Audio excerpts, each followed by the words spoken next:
या बातमीचे प्रायोजक आहेत हॉटेल बडे मियां। अंजली दमानिया यांनी बीड प्रकरणावरून जोरदार टीका केली आहे। त्या म्हणाल्या की ही कोण माणसं कोणाविरुद्ध बोलतात। संदीप क्षीरसागरावर त्यांनी अप्रत्यक्षपणे निशाणा साधलाय। बीडमधील हत्याकांडावरून त्यांनी राजकीय नेत्यांच्या भूमिकावर प्रश्नचिन्ह उपस्थित केलं, तसेच दोषी विरोधात कठोर कारवाईची मागणी केली आहे। न्यायव्यवस्थेचा विश्वास गमावू नये, त्यामुळे प्रामाणिकपणे चौकशी व्हायला हवी असेही त्यांनी स्पष्ट केलं। बीड प्रकरणाचे राजकीय पडसाद राज्यभर उमटताना दिसत आहेत। मलाच काय हा प्रश्न तुम्ही महाराष्ट्राच्या जनतेच्या कुठल्याही माणसाला विचारा की आत्तापर्यंत ज्या ज्या चौकशा लागल्या गेल्या, जितकी प्रकरणं झाली त्यातनं सत्य कधी बाहेर आलं का, कधी कोणाला जेल झालं का, त्यांची जमीन जप्ती झाली का, आणि ती जप्ती झालेली जमीन किंवा जायदाद जी झाली, जसं अजित पवारांची झाली 1000 कोटीची संपत्ती जमा केली गेली इन्कम टॅक्सकडनं, पण ती सुद्धा पुन्हा त्यांना बहाल करण्यात आली। अशा गोष्टी घडू नये आणि हे जे गुन्हेगारीकरण झालंय ना पूर्ण महाराष्ट्र राज्यात, याला कुठेतरी आता आळा घालायला हवा, म्हणून आपण हा लढा सुरू केलाय।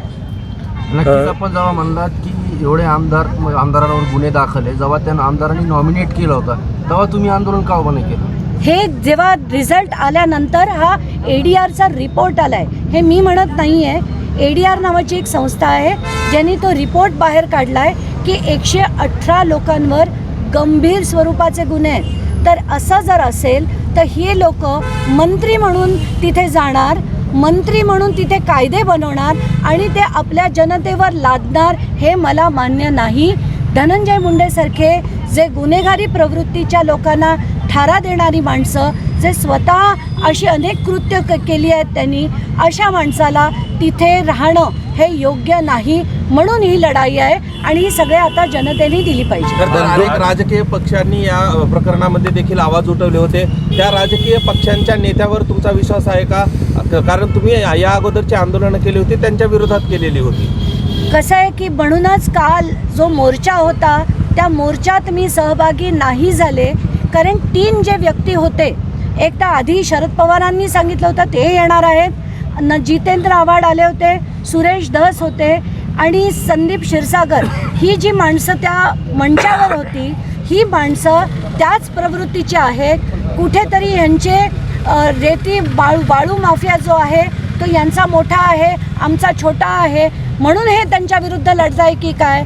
त्यांची दादागिरी मोठी आहे, आमची दादागिरी थोडी कमी पडते म्हणून हे लढतायत की काय, असा प्रश्न पडतो। म्हणून मी त्या मंचावर गेले नाहीत, पण ही माणसं स्वतःचं राजकारणाची पोळी भाजून घ्यायला तिथे गेले होते आणि त्यांची लढाई आहे। त्यांना संतोष देशमुखांची किंवा त्यांच्या परिवाराशी काही देणं घेणं नाही आहे। एकीकडे ते म्हणतील की राजकारण आम्ही बाहेर ठेवून हे करतोय, पण हे साफ चुकीचं आहे। कुठेतरी यांना स्वतःची पोळी भाजून घ्यायची आहे, राजकारण करायचं, म्हणूनच ते लढत आहेत। परळीमधल्या लोकांना करण्यासाठी तुम्ही इथं आलात का? कारण राजकीय आणि सामाजिक माझं सगळं करिअर संपवण्याचा डाव राजकीय लोकांनी घातल्याचा आरोप देखील त्यांनी केलेला आहे। मी गणपतीची शपथ घेऊन सांगते, कारण गणपती माझं आराध्य दैवत आहे। तर धनंजय मुंडेंचं एकट्याचं राजकारण संपवण्यासाठी हे नाही, हे खरंच सगळं गुन्हेगारीकरण जे चाललंय त्या प्रत्येक ठिकाणी प्रत्येकाला लढा द्यायची गरज आहे आणि एक उदाहरण आपण सेट करावं, म्हणून मी हा लढा देते। आता दुसऱ्यांच्या विरोधात मग तुमची हीच लढाई असेल का? पुन्हा समोर एकाही राजकीय लोकांचं तुम्ही नाव घेत नाहीत, आणखी कुणाचे का? फक्त धनंजय मुंडे यांचेच पुरावे तुमच्याकडे लोक जमा करतायत? माझ्याकडे आता जसं मी म्हटलं, एकत्र सगळ्यांविरुद्ध लढणं शक्य नाही आहे। ज्यांची आमच्याकडे माहिती आली आहे त्यांची माहिती आम्ही जमा करतोय आणि एकूण विषय हा आहे की राजकारणाचं जे मोठ्या प्रमाणावर गुन्हेगारीकरण झालंय ते थांबवणं गरजेचं आहे। कारण धनंजय मुंडे सारखे असंख्य धनंजय मुंडे आता महाराष्ट्रात निर्माण झालेत, त्याच्यावर आळा आला पाहिजे। नेमकी म्हणजे आणखी कोण आहेत यांच्या कुणाचंच नाव घेत नाहीत, कुणाचंच नाव घेत नाही, दुसऱ्याचे नाव का? कुणाची माहितीच तुमच्याकडे येत नाही का, हेही विचारतो। नाही, यांची माहिती किती आहे हे तुम्ही एकदा घरी आलात तर मी तुम्हाला विस्तृतपणे माझ्या लॅपटॉपवर दाखवते। आणि जसं कोणाविरुद्धही लढायला सुरुवात केली की हे जे प्रश्न विचारले जातात, मी भुजबळांविरुद्ध केली तेव्हा म्हणाले तुम्ही माळी समाजाला टार्गेट करता, खडसेंविरुद्ध केली तेव्हा तुम्ही अमुक समाजाला करता, हे म्हणणं आता बंद करा। ह्या म्हणण्यामध्ये माझ्या तथ्य आहे की नाही आधी ते शोधा आणि त्याच्यावर कारवाई तर करा. पोलिसांकडे तुम्ही हे सगळं प्रकरण नेलं होतं, उलट पुन्हा एकदा पोलीस तुम्हाला नोटिसा पाठवतायत, त्याच्याकडे कसं बघता? नाही, मला क्राईम ब्रांचकडनं एक नोटीस आली आहे आणि त्या क्राईम ब्रांचच्या नोटीसमध्ये त्यांना माहिती नव्हती की मी ही माहिती माझ्याकडची या फरार आरोपींवरची ही सगळीच्या सगळी माहिती मी आधीच एसपींकडे दिली होती. ते ही त्यांची माहिती त्यांना कदाचित क्राईम ब्रांचला त्यांनी पोचवली नसेल म्हणून क्राईमकडनं मला लेटर आलं. तर क्राईम ब्रांच काय, क्राईम ब्रांच, CID जी जी यंत्रणा माझ्याकडनं मागेल त्या यंत्रणेला मी ती द्यायला अगदी सर्रास तयार आहे. राजकारण याचं आता गुन्हेगारीकरण किती मोठ्या प्रमाणावर होत चाललं आहे, कारण सगळ्याच पक्षांना विनेबिलिटी आहे हे साध्य करण्यासाठी अतिशय चुकीचे असे लोक आमदार खासदार म्हणून पाठवले जातात. लोकांकडे दुसरा तिसरा पर्याय नसतो म्हणून जबरदस्तीने ह्याच लोकांना निवडून पाठवावं लागतं. जसं आत्ताच्या घटनेला 288 आमदारांपैकी 118 आमदारांवर गंभीर स्वरूपाचे गुन्हे आहेत, ज्याच्यात murder, attempt to murder, rape इतके भयानक गुन्हे असताना अशा लोकांकडे चॉईस नाही म्हणून निवडून जर आमदार आणि खासदार करणार असाल तर प्रत्येक जिल्ह्यात वाल्मिक कराड आणि त्यांची मोठी मोठी गँग तयार होणार आहे.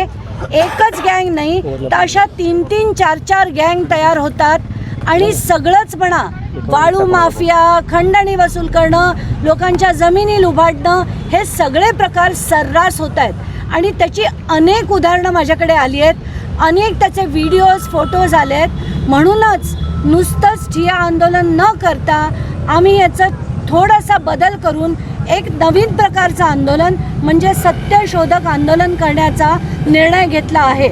तो निर्णय याच्यासाठी की काल आम्ही एक दिवस जेव्हा बसलो, इतक्या मोठ्या प्रमाणावर लोकांनी येऊन आम्हाला अनेक गोष्टी सांगितल्या, त्या जनतेपर्यंत जाणं गरजेचं आहे. तर येत्या काही दिवस जोपर्यंत धनंजय मुंडेंचा राजीनामा होत नाही, जोपर्यंत वाल्मिकी कराडांना अटक होत नाही आणि 3 आरोपी जे फरार होते, ज्यांची आत्तापर्यंत काहीच माहिती मिळत नाही आहे, त्यांना जोपर्यंत का तर अटक किंवा त्यांच्याबद्दलची माहिती जोपर्यंत जाहीर होत नाही तोपर्यंत बीड न सोडण्याचा निर्णय मी घेतला आहे. तर रोज 10 ते 12 कलेक्टर कार्यालयाच्या बाहेर आम्ही थांबणार. जे लोक आणून माहिती देतील अशा लोकांकडनं माहिती घेऊन तिथे जाऊन तथ्य शोधून एक एक गोष्ट आम्ही बाहेर काढणार. आत्ताच्या घटनेला या 2च व्यक्तींविरुद्ध का करणार आहे ते सुद्धा मी सांगते. धनंजय मुंडे आणि वाल्मिक कराडांविरुद्ध ही लढाई आत्ता सुरू होते आहे, पण याचा अर्थ हे दोघंच गुन्हेगार आहेत असं नाही. इतरही राजकारणी बीडचे तितकेच गुन्हेगार आहेत, पण सगळ्यांविरुद्ध एकत्र करणं शक्य नाही. म्हणून याची सुरुवात आम्ही धनंजय मुंडे आणि वाल्मिक कराडांपासून करतोय. ते व त्यांचे सहकारी किंवा त्यांचे कार्यकर्ते किंवा त्यांचे साथीदार यांनी जे कुकृत्य केलं असेल ते आणून आम्हाला सांगावं असं नम्र विनंती मी बीडच्या नागरिकांना करते. पूर्ण जिल्ह्याच्या लोकांना विनंती करते की त्यांनी येऊन आम्हाला ती सत्य सांगावं. हो, ते इथेच असं नाही, सगळीकडे मी एकटी पोचू शकत नाही. तिथल्या जनतेने सुद्धा हे काम करावं. त्यांना उदाहरण म्हणून मी हे आज एका ठिकाणी लढा देते. असे लढे, स्ट्रॉंग लढे प्रत्येक ठिकाणी लोकांनी दिले पाहिजेत. माझ्यासारख्या 200-300 अंजली जर जन्माला आल्या तर ते लढे देता येतील आणि हे गुन्हेगारीकरण थांबेल. उस्मानाबादला जाणार का? आम्ही धाराशिवला नक्की जिथे जिथे असं घडत जाईल तिथे तिथे जाऊन ते लढे देणार आहोत.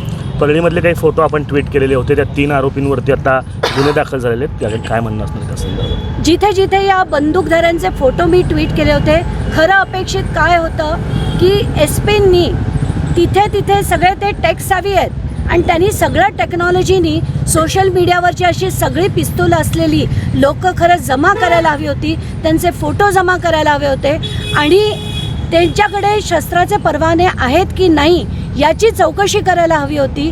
हे त्यांच्याकडनं माझी अपेक्षा होती.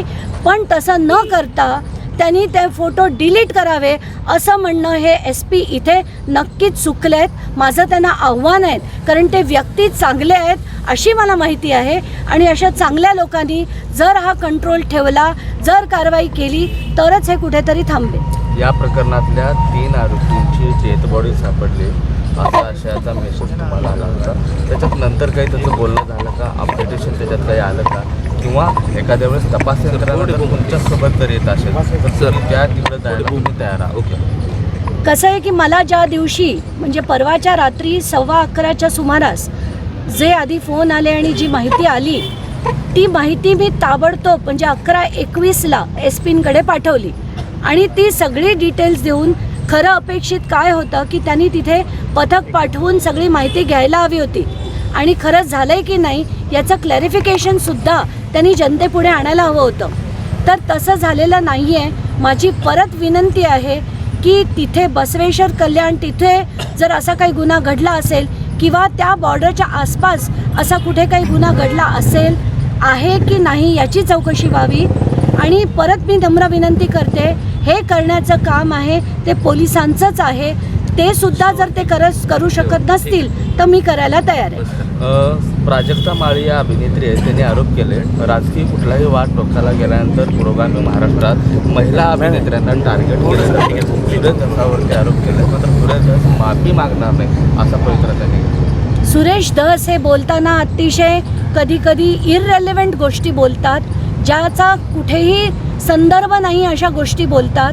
आणि तसाच एक त्यांनी जे वक्तव्य केलं होतं ज्याच्यात त्यांनी 3-4 अभिनेत्र्यांची नावं घेतली होती, त्याची आणि संतोष देशमुखांच्या खुनाची काहीही संबंध नसताना त्यांनी उगाच त्यांची नावं घेऊन त्यांची प्रतिमा मलिन करण्याचा जो प्रयत्न केला तो साफ चुकीचा आहे. त्यांनी त्याच्याबद्दल दिलगिरी व्यक्त करणं अपेक्षित होतं. आणि खरं तर आत्ताच्या गृहमंत्री किंवा मुख्यमंत्री यांनी ताबडतोब एक डायरेक्टिव्स द्यायला पाहिजेत की कुठल्याही आमदाराने किंवा खासदाराने महिलांबद्दल अपमानास्पद बोलू नये असे डायरेक्टिव्स हे त्यांच्याकडनं आले पाहिजेत. पण तसं झालं तर आनंद होईल. ठीक आहे.